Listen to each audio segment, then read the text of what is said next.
Bonjour à toutes et à tous, Georges Tussin au micro de Radio Axe Sud 105.1. Merci d'être à l'écoute de mon émission Les invités de Georges, dont le thème aujourd'hui est sur les régimes alimentaires. Pour ou contre? Alors pour en débattre, j'ai le plaisir d'accueillir deux spécialistes de la nutrition. Alors d'une part Alexia Autenac, qui est naturopathe. Bonsoir. Bonjour Alexia, heureux de vous accueillir au micro de Radio Axe Sud.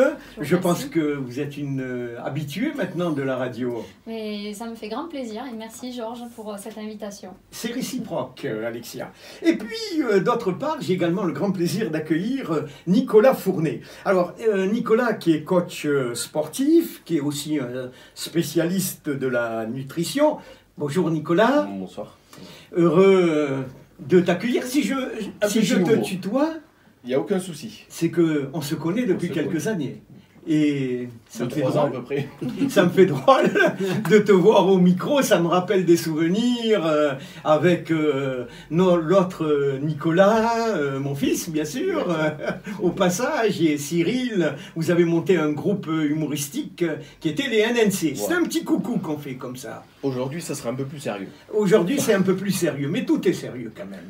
Voilà. Et justement, je sais que tu as été de nombreuses années pompier volontaire. Exactement. Et je tenais ce soir, au travers, bien sûr, toi, de remercier, de féliciter tous les pompiers de France et plus particulièrement de Paris pour leur dévouement, leur héroïsme, pardon. C'est l'émotion. Et voilà, je tenais à te saluer, à saluer tous les pompiers. On peut applaudir. Voilà. Bravo, bravo. Mieux ça que les caillassages dans les quartiers difficiles. Hein. Voilà, il fallait le dire au passage quand même. Bon, on revient à notre thème d'aujourd'hui. Alors tout d'abord, afin que nos auditeurs et auditrices vous connaissent un petit peu mieux, je vais vous laisser le soin de vous présenter. Alors, honneur aux dames.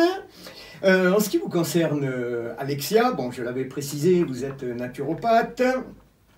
Spécialisé en micronutrition, hein, c'est bien ça. Exactement. Parlez-nous un petit peu de votre parcours professionnel, parce que vous avez eu d'autres vies avant d'être naturopathe. C'est vrai. Alors, effectivement, ce métier de naturopathe est arrivé en deuxième vie professionnelle. La première vie professionnelle était autour de la santé aussi, mais avec un aspect commercial. Et notamment les 10 dernières années de ma carrière, j'étais spécialisée dans le sommeil, donc sur des appareillages apnée du sommeil, entre autres, appareillage diagnostic ou aussi pour traiter. Et donc j'ai mariné, si je puis dire, une vingtaine d'années dans le domaine de la santé. Et je suis à présent naturopathe, mais j'ai préparé cette reconversion depuis une dizaine d'années, je dirais, puisque le côté alternatif de la santé est entré dans ma vie il y a une dizaine d'années par les fleurs de Bach, puis par le Reiki. Et il y a environ 5-6 ans, j'ai souhaité me former plus précisément à la naturopathie, donc à des moyens naturels d'être en santé ou de la retrouver, cette santé. Et puis encore plus récemment, puisqu'on ne cesse jamais de se former, c'est le chemin d'une vie, j'ai souhaité me former en micronutrition. Donc la micronutrition, c'est la possibilité de combler des carences que l'organisme a subies ou subit encore quand le métabolisme a dérapé en fait. Et donc quand on est formé à cela, on peut au moyen de vitamines, de minéraux et d'oligo-éléments et de conseils alimentaires rétablir les choses, cet équilibre, et les remettre en ordre de marche. Voilà. De remettre en forme les personnes, et voilà. On en discutera tout à l'heure plus longuement, on parlera bien sûr de régime, hein, puisque le but c'est la nutrition. Et je vais céder maintenant le micro à Nicolas Fournet qui va également se présenter, nous parler de son parcours en qualité de coach sportif. Qu'est-ce qui t'a amené à ça, Nicolas? Alors, comme Alexia, en fait, j'ai eu plusieurs vies. J'ai toujours une activité professionnelle qui n'a rien à voir avec le coaching sportif. Mais depuis 15 ans, 16 ans, je pratique les arts martiaux jusqu'à enseigner dans mon club. Et j'en avais un peu marre qu'on me pose souvent des questions, car en tant que coach dans un club de sport, souvent on nous pose des questions sur les muscles, comment ça fonctionne, sur pourquoi pas la perte de poids et autres. Et j'en ai un peu marre de leur raconter les peu de choses que je savais, donc j'ai suivi une formation diplômante à distance de coaching sportif qui a duré 7 mois avec énormément d'informations. Une formation qui vient de Hollande, voilà, qui décortique vraiment toutes les études sur tous les sujets, que ce soit la nutrition, la construction musculaire et autres, et qui en fait casse des mythes bien ancrés dans notre société, diffusés ou par des grands industriels, ou par, on va dire, un monde de magazines et autres. Et du coup, je me suis lancé justement en tant que coach sportif. Donc coach, c'est assez vague, hein. Coach sportif, c'est surtout du conseil à mener les personnes à prendre les bons choix, à faire les bons choix, à prendre les bonnes décisions dans leur nutrition ou dans leur pratique sportive. Eh ben, on te remercie, hein. Mais avant d'aborder d'ailleurs la seconde et troisième partie d'émission, où chacun et chacune, bien sûr, à votre tour, vous allez développer votre thèse et peut-être et certainement donner de précieux conseils et d'éviter les erreurs quand on aborde un régime. Alors, je vous propose tout d'abord de vous présenter Claude Cédric. Alors, Claude Cédric, juste un habitué de nos studios, hein, c'est le chroniqueur de notre émission, artiste, producteur, mais il a la lourde tâche également de faire remonter les réactions de nos auditeurs et auditrices, hein, qui sont intervenus au travers des mails sur notre site Radio Axe Sud 105.1. Eh bien, Claude Cédric va nous parler de quelques réactions, mais avant, Claude, en ce qui te concerne, je sais que tu as fait quand même quelques régimes, comme moi d'ailleurs. Alors, quelques mots sur ça. J'ai quand même perdu, bonjour, mais j'ai quand même perdu plus de 50 kilos. Enfin, une fois 5, une fois 8. Voilà, accumulé. Oui, accumulé. En 30 ans. Je reconnais ton goût de l'humour pour ça. Tu as perdu 10, tu as repris 20. C'est ça. Voilà. Alors. Non. Pour moi, c'est vrai que ça fonctionne surtout avec mon état. Bon, je ne vais pas raconter le parcours de ma vie pour des coups durs. Et j'ai eu des périodes, voilà, j'ai grossi, puis des fois je me dis, j'ai une motivation, j'arrive un petit peu à maigrir, mais c'est vraiment, c'est du yo-yo, comme on dit, quoi. Ben, je crois que ce soir, tu tu vas partir avec des super bonnes intentions, de super conseils, et tu interviendras tout à l'heure pour nous décortiquer un petit peu les réactions de nos auditeurs. Et on va faire un petit quiz, vrai ou faux? Alors, le premier, alors contrairement à une idée reçue, est-ce que le pain blanc est conseillé pour un régime? Les fameuses baguettes françaises. Alors, Alexia ou Laurent? Oui, bon, point de vue du naturopathe, de la naturopathe que je suis, oui, si on a un souhait d'amincissement, il vaut mieux préférer le pain complet au pain blanc, à la baguette blanche. Voilà. C'est une question de glycémie, tout ça, et de vitesse de passage du sucre dans le sang. Dans le pain complet, il reste des fibres, et donc évidemment, ça ralentit ce passage de sucre dans le sang. Et donc, il y a des chemins métaboliques, je ne rentre pas dans les détails, mais qui sont freinés. Qui sont importants pour... Et on évite effectivement de commencer un stockage. Vous avez absolument raison, c'est vrai. Mais non, attendez, ne vous réjouissez.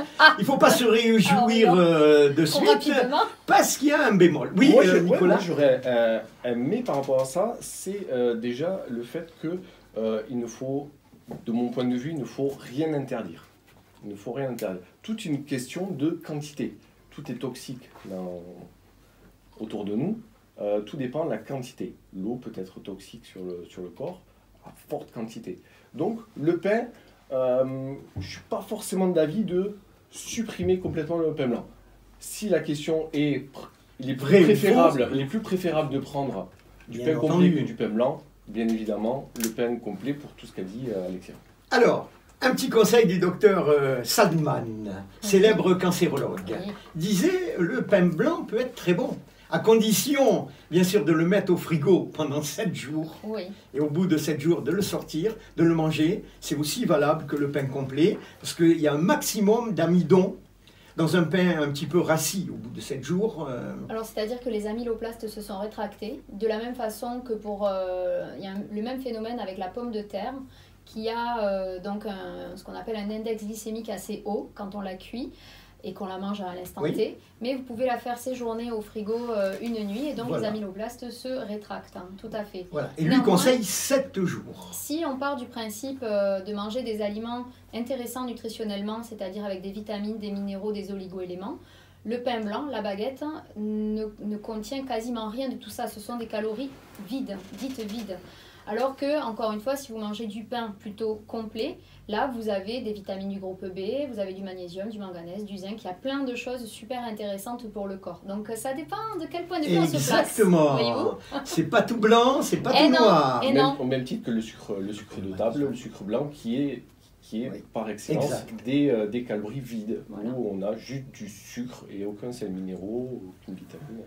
Alors, une petite anecdote pour rester avec la baguette de pain et on change de sujet. Vous savez pourquoi la baguette est allongée là Alors, je suis fille de boulanger, mais je vous avoue que je vois. Ah, en plus. Oui, mon père je vais vous faisait apprendre du pain quelque chose. Et des gâteaux, mais oui, la répartition de la chaleur. Eh bien, paraît-il, la légende veut que ça soit Napoléon qui avait souhaité que le pain soit long pour permettre à ses soldats de mettre dans la poche et bien sûr le long du pantalon. C'était plus pratique que la boule, parce qu'avant c'était que la boule de pain, absolument.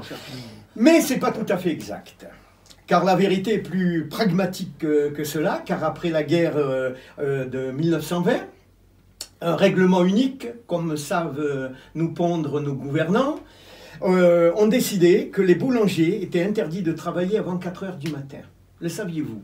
Vous qui êtes une fille de boulanger. Alors, je peux vous dire que mon père travaillait bien avant 4 heures du matin. Bon, donnez-moi son nom, c'était tout à fait illégal.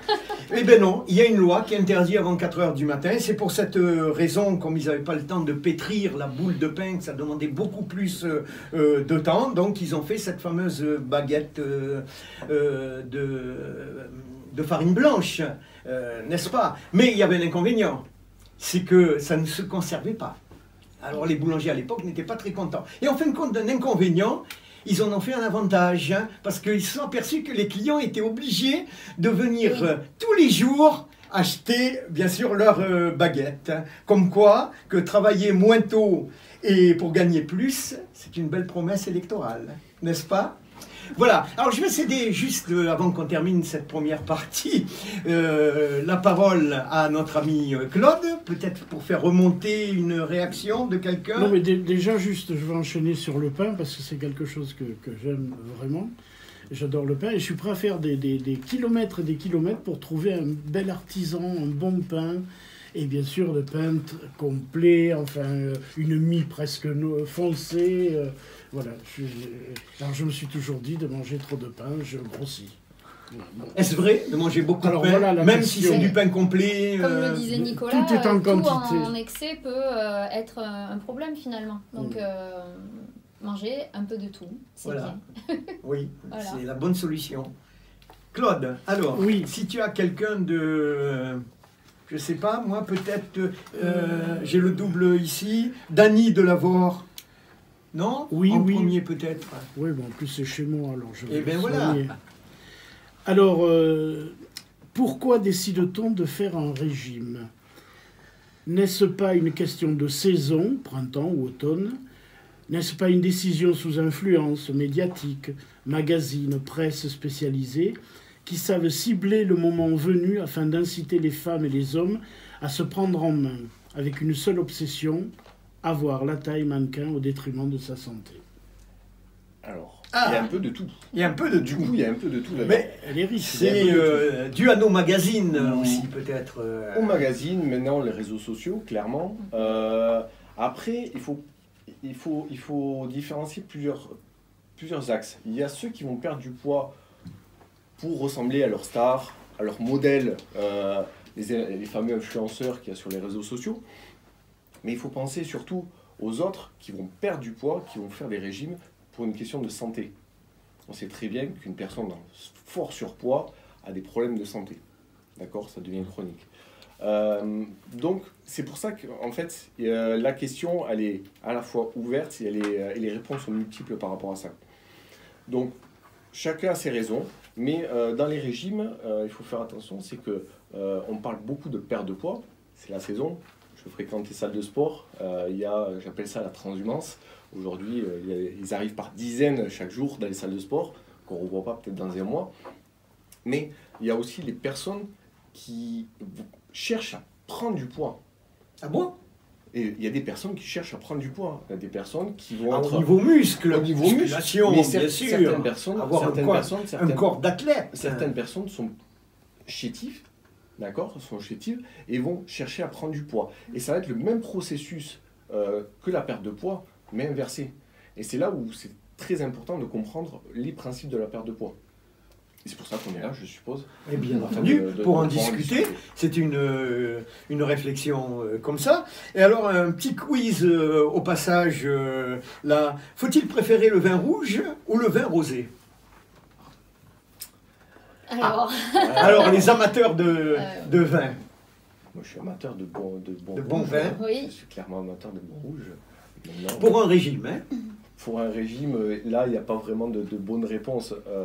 Pour le coup, le vin reste une boisson calorique, au même titre que le coca. Absolument raison. Avec des apports qui sont, pour nous, limités au niveau nutritionnel. J'ai pas vraiment de position sur qu'est-ce qui vaut mieux, le vin rouge, le vin rosé. Bon, c'est plutôt ce qu'on associe avec en général. Oui.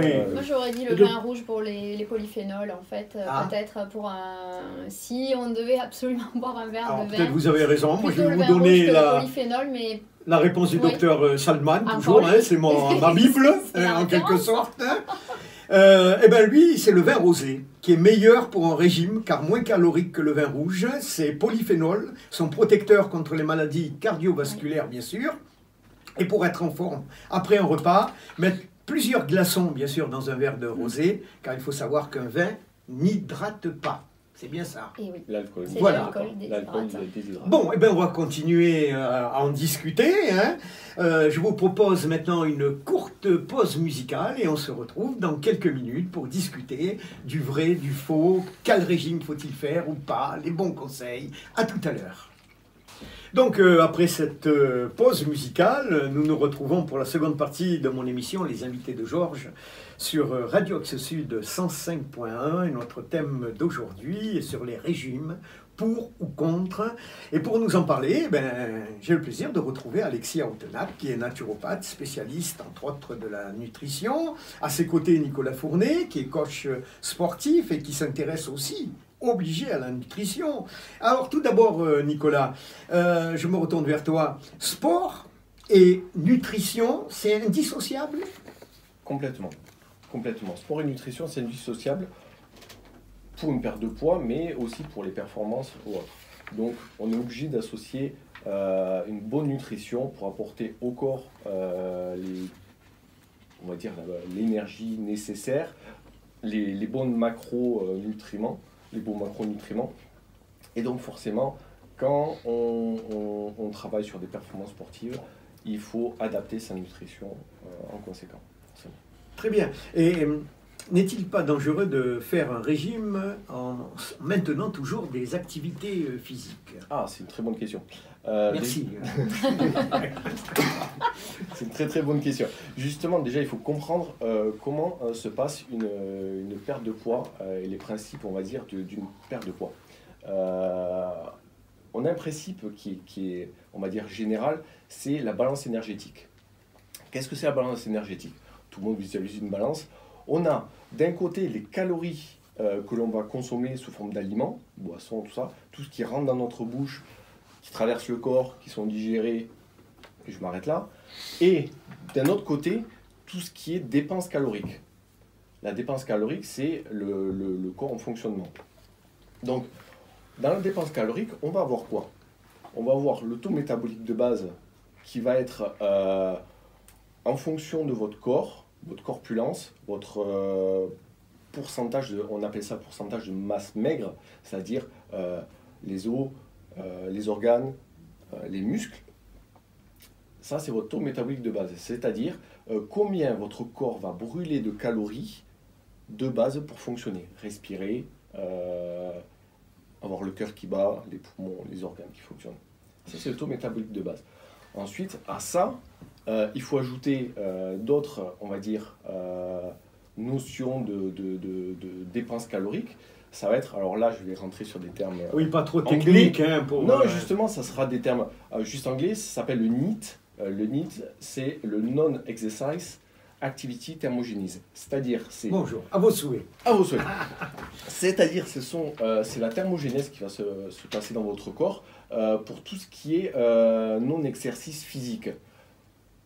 Et ça va toucher, on va dire, au style de vie, le mode de vie. On est d'accord qu'une personne qui travaille sur son PC toute la journée, qui sort même pas de chez elle, qui va se lever le matin, qui va s'asseoir, va dépenser beaucoup moins de calories que le maçon qui va se lever le matin, effectivement, qui va potentiellement aller à sa boîte en vélo et va bosser toute la journée. Et justement, tu parles de se lever le matin, etc. Faut-il justement prendre un bon petit déjeuner? On en a discuté hors antenne. On en a discuté. Alors, du coup, je vais terminer pour qu'on comprenne bien cette balance énergétique. Voilà. Et on a un autre aspect, c'est le TEF. Là encore, un terme anglais, c'est Thermic Effect of Food, c'est-à-dire l'effet thermique des aliments. Notre corps va dépenser des calories pour digérer, séparer, on va dire, tous les nutriments. Et chaque aliment est différent par rapport à ça. La consommation de nourriture industrielle, on va dire très cuisinée, très modifiée, les plats cuisinés clairement, oui, ont un indice très bas, c'est-à-dire que votre corps va les digérer plus rapidement. Différemment, on va avoir des aliments bruts, comme je vais partir on va dire, je vais extrapoler, du riz complet avec des brocolis vapeur et des blancs de poulet. Oui. Le régime classique bien fade. Là, on va avoir un effet thermique très élevé car le corps va mettre plus de calories pour digérer ces trucs-là. Et comme on parle de balance, on va avoir donc d'un côté votre consommation calorique et de l'autre côté ce que consomme votre corps. Oui. Et cette balance, c'est comme un budget, c'est-à-dire que si on a consommé plus de calories que ce qu'on a dépensé, votre corps va en avoir en trop, donc il va les stocker. Et inversement, si on a consommé moins de calories que ce qu'on a dépensé, d'accord, il va puiser. Il va venir chercher un peu comme un budget avec notre salaire et nos dépenses journalières. Et si on revient donc à notre petit déjeuner, moi je suis partisan de avoir, on va dire, un apport calorique là où on en a besoin. La personne qui se lève le matin, qui se lève, va à son PC et il reste jusqu'à, je sais pas moi, midi, 11h, est-ce qu'il aura vraiment besoin de prendre un petit déjeuner calorique qui lui permettra de tenir? Si c'est son habitude, oui, puisque je pense que Alexia sera d'accord avec moi, le corps, le corps va être habitué à sécréter des hormones à ce moment-là de la journée. Si on n'a pas l'habitude, il ne faut pas obliger, ça c'est mon point de vue, à prendre un petit déjeuner. Tout simplement. Donc, est-ce qu'il faut ou pas prendre un petit déjeuner? C'est toujours pareil. C'est toujours en fonction de son activité physique. Vous êtes d'accord, Alexia, avec ça? Ou vous êtes plus... Moi, je suis tout à fait d'accord avec Nicolas sur le fait que finalement on est tous différents et les besoins de chacun sont bien différents en fonction de ce qu'on fait. Pour ma part, chez certains types de personnes, il est vraiment hyper important de ne pas sauter le petit déjeuner et qu'il soit notamment avec des protéines. En micronutrition, par exemple, donc on apprend que effectivement, il y a les neurotransmetteurs, la dopamine, la sérotonine, nos différentes hormones neurologiques que l'on sécrète tout au long de la journée et elles ont besoin de matières premières pour être produites. La matière première, par exemple, de la dopamine, qui est notre hormone de l'action, du début de journée, ça va être tout ce qui est protéines. Voilà, protéines, donc c'est pourquoi un petit déj avec Par exemple, alors ça peut être des protéines type œufs, fromage. Là, vous êtes pour. Ben là, voilà, je dis ok, ça va donner un coup de boost. Même si la personne travaille devant un PC, ça va l'aider justement à se mettre dans l'action. Après, quand et pourtant, on parle... je vous Pardon, coupe là. je vous en Et prie. pourtant, les animaux sauvages, quand ils se lèvent, ils partent à la chasse. Ils n'ont rien dans le ventre. Et c'est là qu'ils mettent C'est la toute leur motivation, oui. Alors, ben, très bien. Oui, mais là, on est sur des réflexes, je dirais, d'animaux. Nous, on est fait différemment. Et voilà, je pense que c'est intéressant de viser plutôt la composition que les calories. Mais ça, c'est mon point de vue de micronutritionniste, en fait. Et c'est aussi ce que j'ai appris lors de mon diplôme universitaire européen en micronutrition. Ce qui est important, on ne parle plus de calories à l'heure d'aujourd'hui dans le monde de la nutrition. On est plutôt sur une composition des repas, des aliments, aller chercher des choses qui sont nutritionnellement intéressantes, comme on en a parlé. On va en parler tout à l'heure. D'ailleurs, on dit que il ne faut pas prendre de café le matin au réveil. Il faut le prendre 4 heures après. Pourquoi? Parce que moi, alors, je me réfère Salman toujours a dit... au docteur Salman, et j'ai aucun pourcentage sur son livre qui s'appelle Vital. Oui. Je tiens à le préciser, mais j'ai trouvé des choses intéressantes qui m'ont interpellé, car il dit « Car le carburant pour bien démarrer la journée, nous le produisons nous-mêmes naturellement dès que nous ouvrons les yeux, car notre corps sécrète à ce moment-là la quantité nécessaire la plus importante de la journée, la cortisone. » C'est vrai. Et si on remet... Cortisol. Cortisol. Oui, pardon. Cortisol. Absolument. Complètement. Quelle est la différence justement? Le Parce que je dis cortisone, alors, cortisol. le cortisol est une hormone produite par les glandes surrénales Oui. donc, naturellement. La cortisone est un produit de synthèse qui vient jouer un peu le rôle du cortisol D'accord. naturel. Vous avez raison de faire la différence. Voilà. Bon, c'était une petite parenthèse. Je vais céder le micro à Claude. Oui. Peut-être concernant Nicolas, Patrick de Roc. C'est exactement ce que je Ah, super. je voulais lui On dire. a Mais eu- on va faire j'ai une deux émission choses- sur la télépathie. Là. J'ai deux choses vraiment à dire. C'est que oui, déjà, Patrick de Roc me dit, y a-t-il des heures pour faire du sport et dans le but de perdre du poids? Y a-t-il des heures? Dans le but de perdre du poids, non. Je ne fais Dans que le but de citer. perdre du poids. Après, on repart encore sur la même chose que ce qu'a expliqué Alexia et moi-même précédemment, c'est-à-dire le rythme circadien. En fait, c'est un rythme qu'on va avoir par habitude. Certaines personnes, travailleurs de nuit ou autres, ont l'habitude de travailler de nuit, et je sais que Georges en fait partie. J'ai travaillé de nombreuses c'est très dur de années changer les de nuit. habitudes.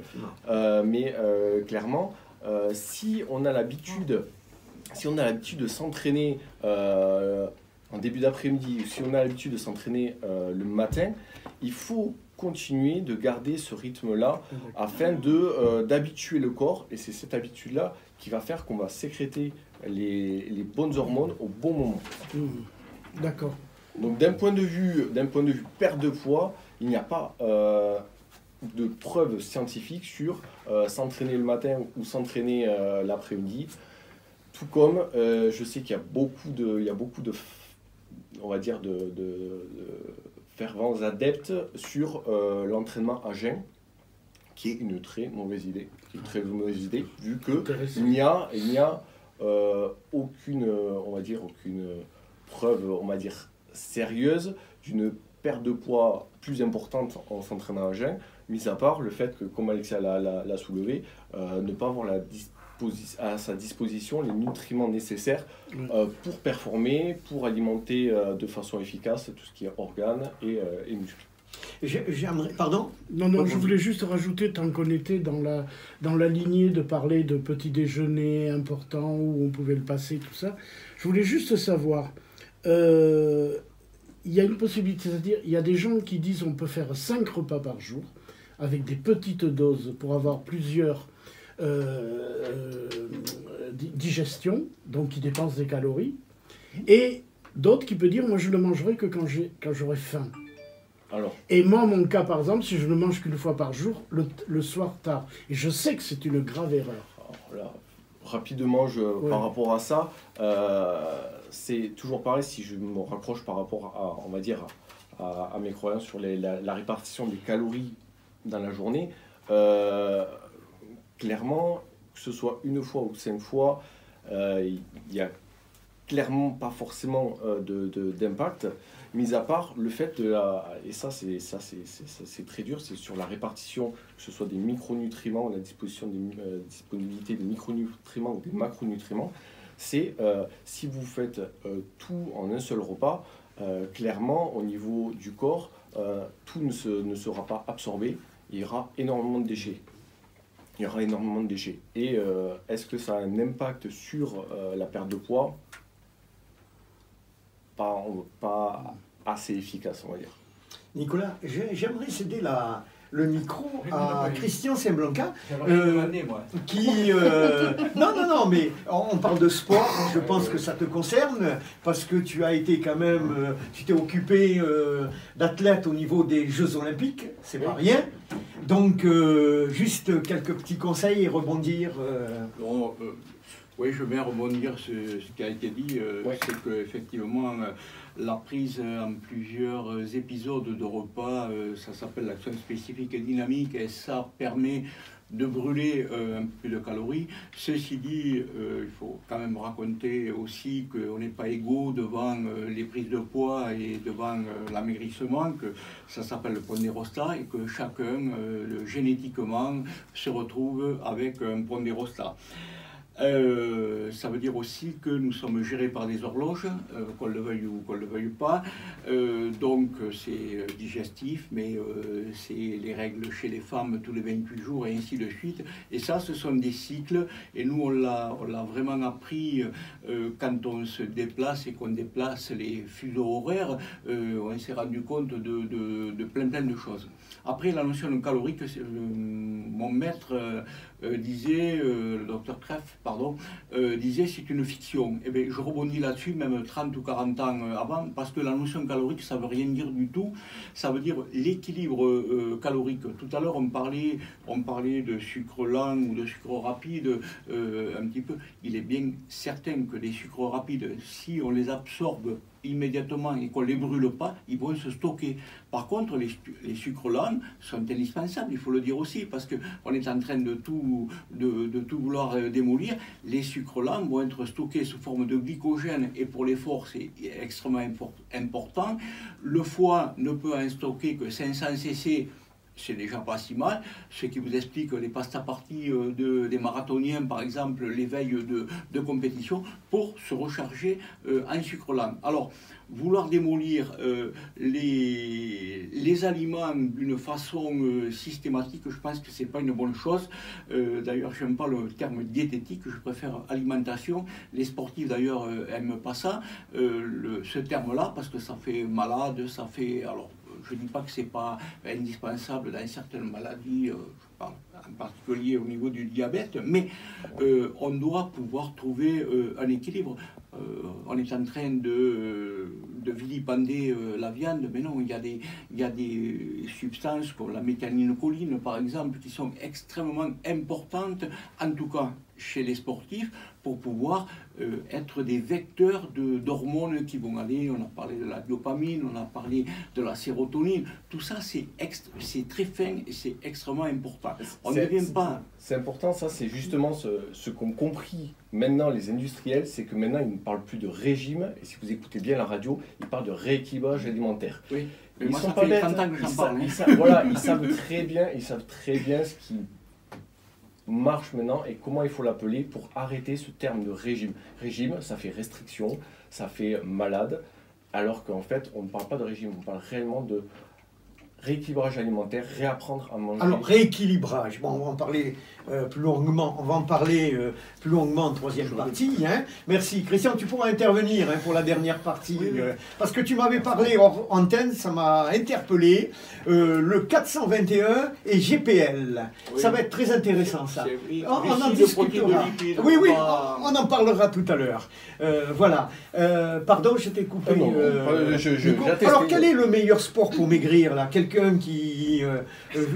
quelque chose de complémentaire, la marche à pied, la marche forcée, la natation. Alors, c'est toujours pareil. Si on parle de balance énergétique, toute activité physique, marcher, courir, tout ça, on va dépenser des calories. Donc forcément, on va créer un déséquilibre sur cette balance-là qui aura un effet. Si on parle comment dire, comme j'ai expliqué, sur le taux métabolique de base qui est quand même assez indexé sur la masse musculaire, clairement, et plus on va développer notre masse musculaire, plus on va faire... Plus on va grossir.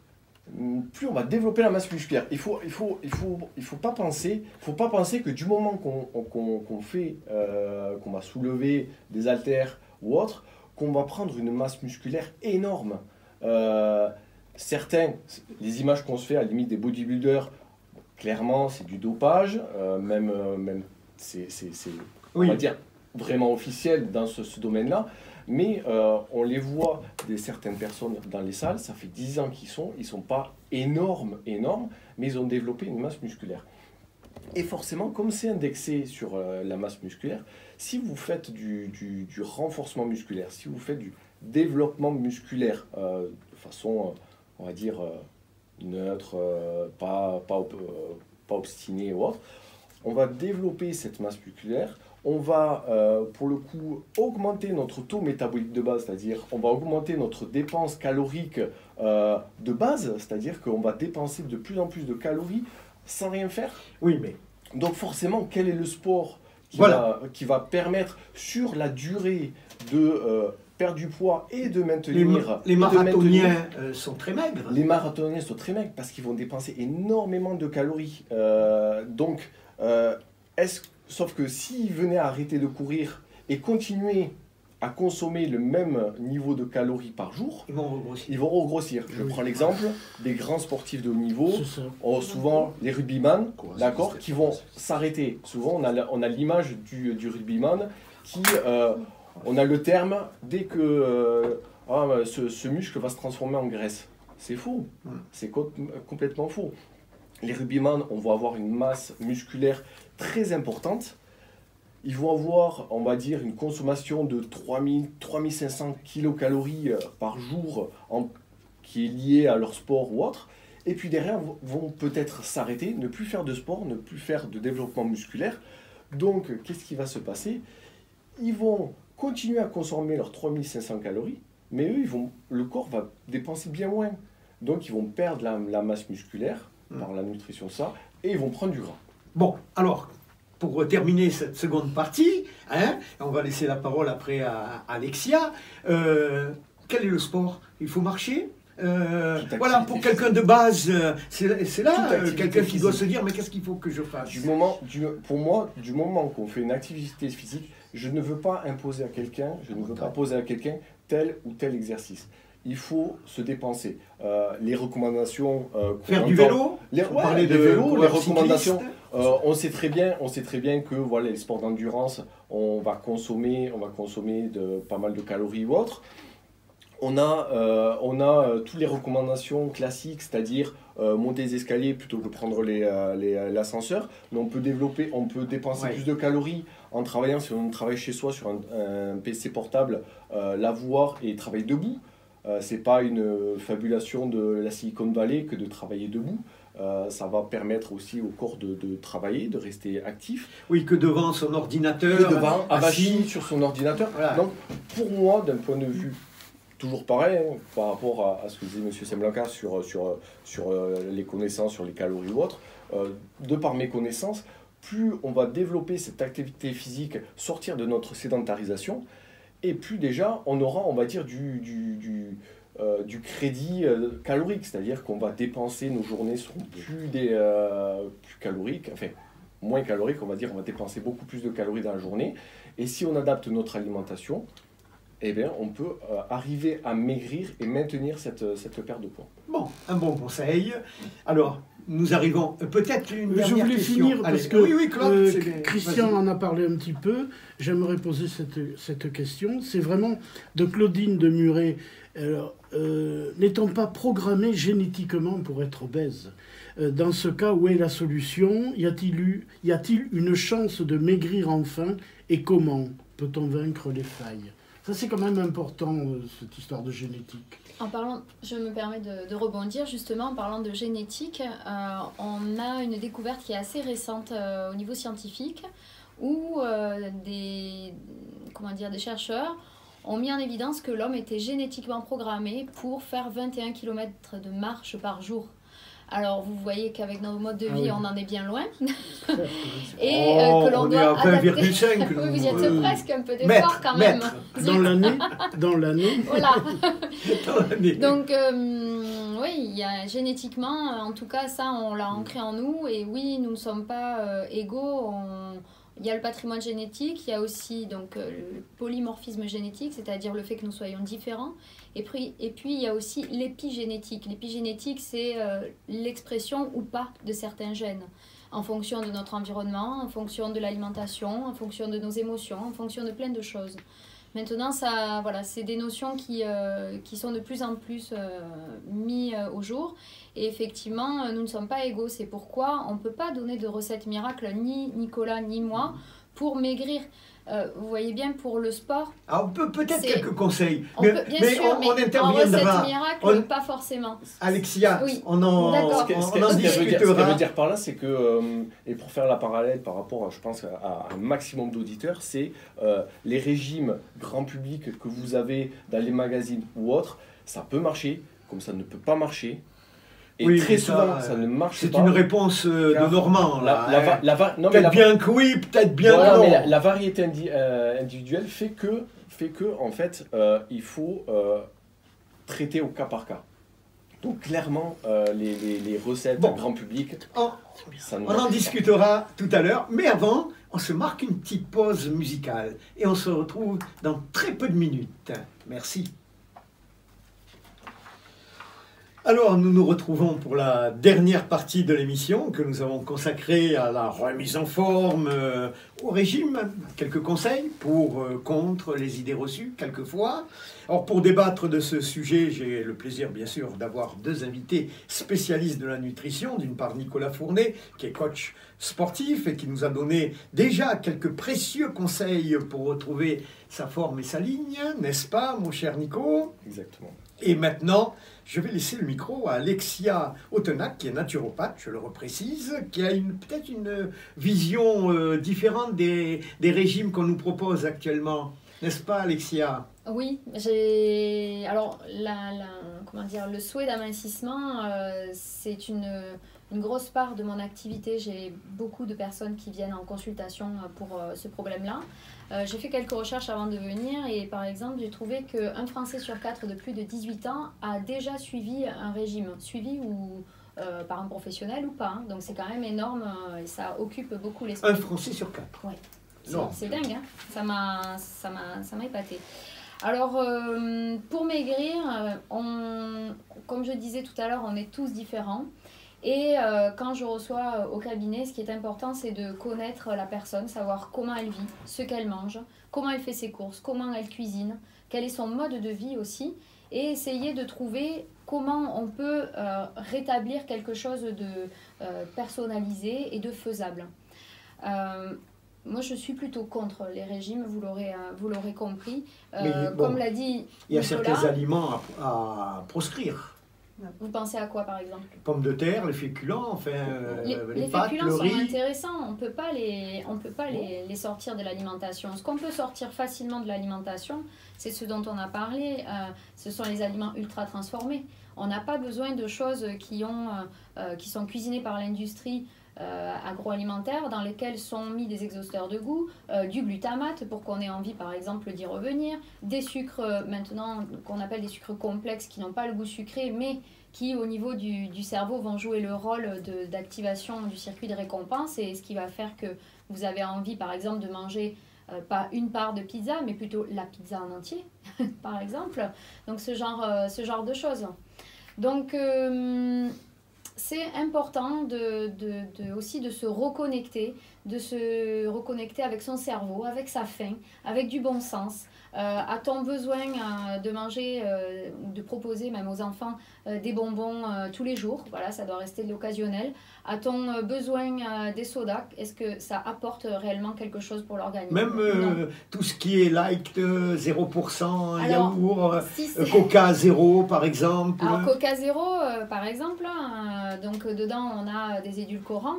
Les édulcorants, même s'ils n'ont pas de calories, jouent exactement le même mécanisme au niveau du cerveau. Ils vont activer ce circuit de récompense et ils vont demander, entre guillemets, ils vont rendre votre cerveau dépendant à ça, puisque le cerveau carbure avec le sucre. Oui. Et donc, ça va vous faire un appel de sucre. Et donc, vous aurez envie, finalement, sans arrêt, d'alimenter et de rendre, comment dire, heureux votre cerveau en prenant du sucre, caché ou pas. Oui, on ne se déshabitue pas du sucre, si je comprends bien. Alors, on peut se déshabituer. En tous les cas, c'est l'objectif de la plupart de mes consultations sur les souhaits de minceur. Je parle carrément de détox au sucre. Alors c'est pas sans mal. Alors, il y a deux façons de voir les choses. Soit vous arrêtez brutalement. Donc, et là, bien sûr, je vous briefe sur ce que vous avez l'habitude de consommer, ce qu'il faut sortir, par quoi on peut remplacer. Bon, là, on peut remplacer le sucre? Alors, on peut remplacer certains aliments. Donc, je pourrais en parler si vous voulez tout à l'heure. Mais donc, soit vous sortez le sucre de votre vie, entre guillemets, de façon brutale. Bon, il faut savoir qu'il peut y avoir des effets de manque, hein, donc ça veut dire des maux de tête. Si vous replongez, vous pouvez avoir quelque part un choc et faire des migraines hépatiques, ce genre de choses. Vous pouvez devenir irritable, vous pouvez être perturbé, puisqu'il vous manquera quelque chose et votre cerveau appelle. Exactement. Deuxième façon de voir les choses, vous le sortez de façon progressive. Voilà, là je dirais que c'est un petit peu comme la cigarette. Certaines personnes sont capables, d'un claquement de doigts, d'arrêter. Clairement, du jour au lendemain, et d'autres ont besoin de faire avec une méthode dégressive. C'est là aussi que la consultation en naturopathie vient aider, puisqu'on va trouver ensemble le moyen pour justement arrêter et transformer vos habitudes, je dirais plutôt délétères, en habitudes santé. Comme je vous disais, je suis contre les régimes, moi je suis plutôt sur une vision durable, parce que ce qui me dérange avec le régime, c'est que ça fait un peu, je fais des efforts pendant un temps donné. Ok, alors peut-être certains de vous ont vu je sais pas, des personnels de santé, type diététicien ou autres, qui font peser la nourriture. Mais peser, on peut le faire un temps, mais après, c'est pas la vraie vie de peser. Quand vous allez chez vos amis qui vous ont fait un plat, vous allez leur demander combien de grammes ils ont mis de ci ou de mi. Non, c'est incroyable. Ou si vous allez au resto, comment vous allez faire? Donc, tout ça, pour moi, c'est pas la vraie vie et c'est pas durable. Ce qui est durable, c'est de se reconnecter encore une fois avec son cerveau, avec sa faim, avec du bon sens. On peut... Mais c'est se restreindre un petit peu quand même. Quand on est invité au resto, on n'est pas obligé de... Vous savez, ce qui est important, Georges, c'est 80% du temps. 80% du temps, vous faites ce que vous pouvez pour votre santé, avec les conseils qu'on aura vus ensemble. Et puis 20% du temps, vous êtes Georges, avec ses envies, ses copains qui invitent, avec un craquage, envie d'un éclair au chocolat, pourquoi pas. J'ai envie de dire, tant que ça reste 80-20, c'est ok. Après, si vous dérapez, c'est là le souci. Oui, de ne pas manger des éclairs tous les jours. Les excès. Mais bien sûr, les excès, voilà, c'est être raisonnable. Voilà. On passe au millefeuille après. Oui, vous pouvez jongler, oui, effectivement.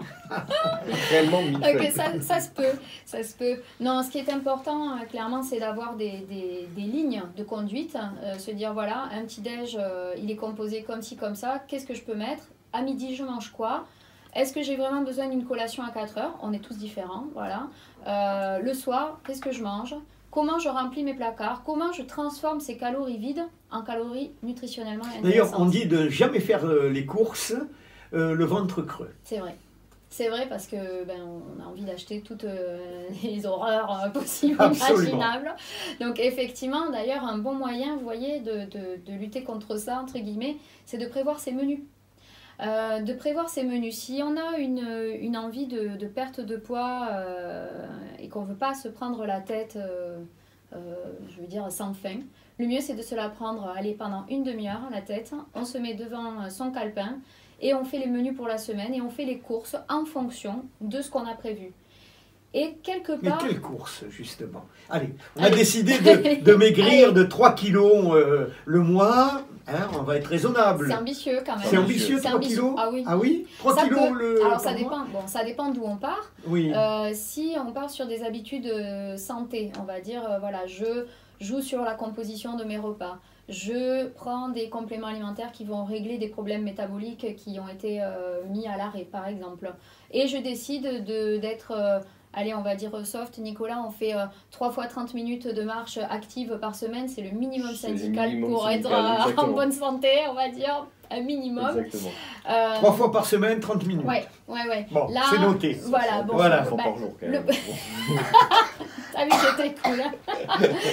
Donc là, on peut se dire, voilà, sur un mois, on est tous différents et des personnes qui vont décrocher les 3 kilos dont vous parlez le premier mois et puis d'autres personnes ça va être 1 kilo, 1,5 kg.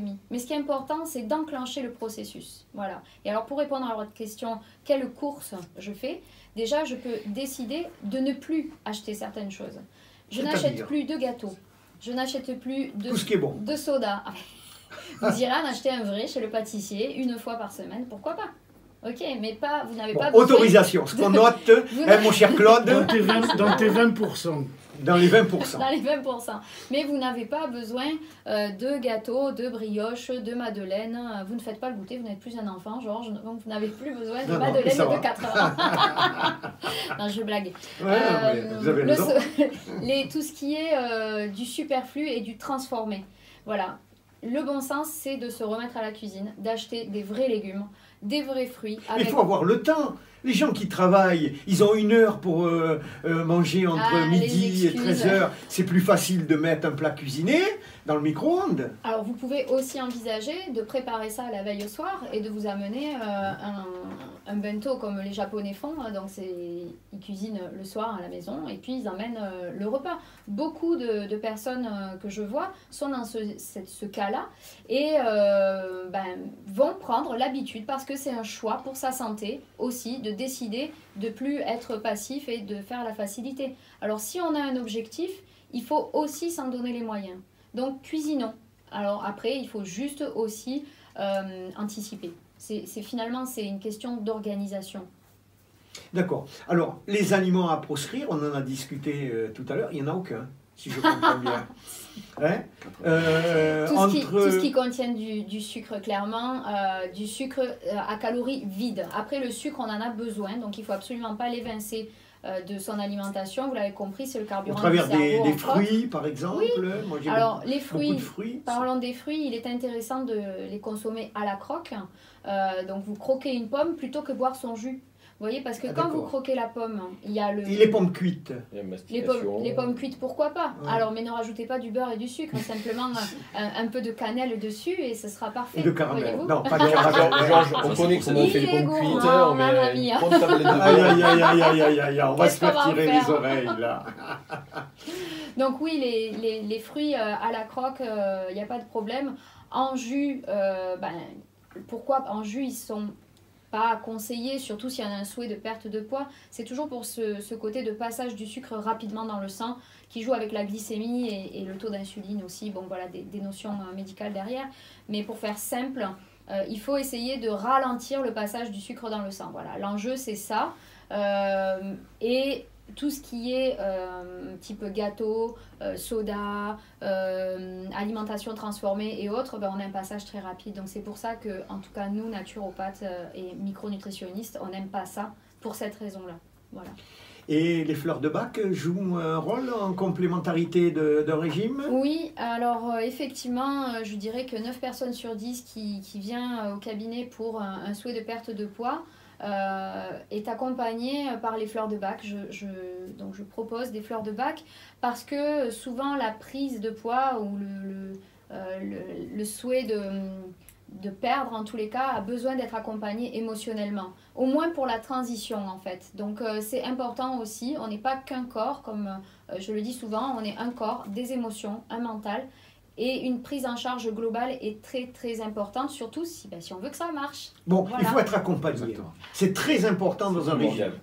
Oui, C'est primordial. oui, je rejoins Voilà. Nicolas, tout à fait. Ce ne sont Voilà. pas des êtres de raison, mais des êtres émotionnels. Parfait. Oh, C'est beau, Nicolas. Oh, bravo. Si on était des Voilà, êtres on de raison, deux on fois. saurait comment Ce serait des ordinateurs. Voilà. Voilà. Juste pour terminer, parce qu'on n'a que 3 minutes, Waouh. une question de nos auditeurs, mon cher Claude. J'enchaîne un petit peu avec ce que vous venez de dire. C'est Jeanne de Frouzins. La prise de poids ne serait-elle pas une guerre invisible entre notre cerveau et notre corps? Quel est le rôle de l'hypothalamus, le thermostat du cerveau? Comment celui-ci gère-t-il la situation? Alors, la guerre entre le corps et le mental, oui, il faut avoir un mental assez fort et il faut surtout l'éduquer, ce mental, pour avoir un amincissement réussi.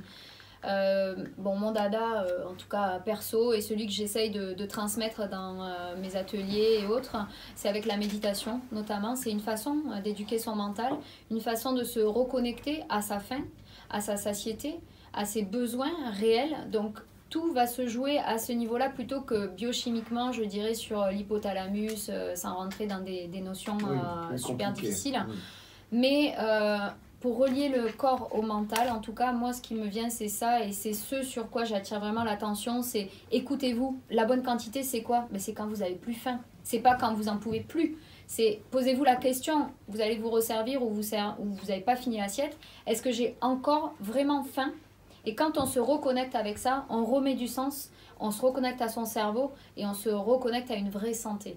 Voilà. Parfait. Voilà, ça va être presque les dernières paroles. Nous arrivons au terme, hélas, Donc, de cette émission. Oui, donc en Très fin de intéressant. compte, si on retient 2 mots, c'est Voilà, alimentation, éducation. Bien-être, Oui. mode de vie. Ouais. C'est le mode Éducation. de vie. sport. Et du sport. L'éducation, beaucoup. je mettrais l'éducation en premier. Oui, parce que ce qui se comprend bien peut être appliqué. Et si on ne prend pas le temps d'expliquer aux personnes le pourquoi du comment il faudrait faire comme ceci, on ne met pas de sens. Et donc, sans sens, pas d'action. Donc, Voilà. l'éducation, je suis tout à fait d'accord. Et du sport, un petit Ah, peu. mais bien 30 entendu. minutes, indispensable. Et Oh, nous obligatoire. discutions avec...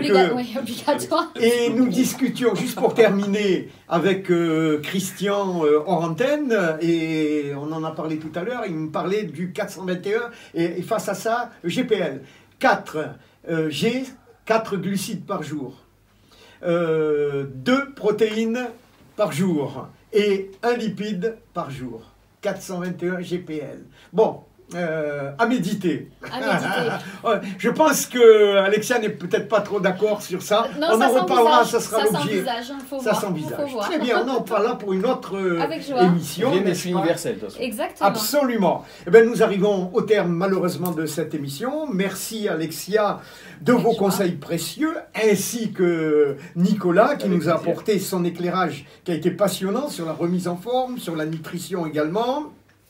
Merci à Claude Cédric qui était là pour faire remonter les réactions de nos auditeurs. Merci de ton intervention. Merci également à Chantal qui était là pour le reportage photo de cette émission. Puis je remercie ceux qui nous ont soutenus dans ce studio. Carmen qui est au fond, on lui fait un coucou. Et Cédric qui est à mes côtés. Merci à Christian qui était à la réalisation de cette émission. Eh bien, je vous donne rendez-vous pour une prochaine émission des invités de Georges. En attendant, bon régime, ou portez-vous bien surtout. Et à très bientôt. Bye bye. Au revoir. Au revoir.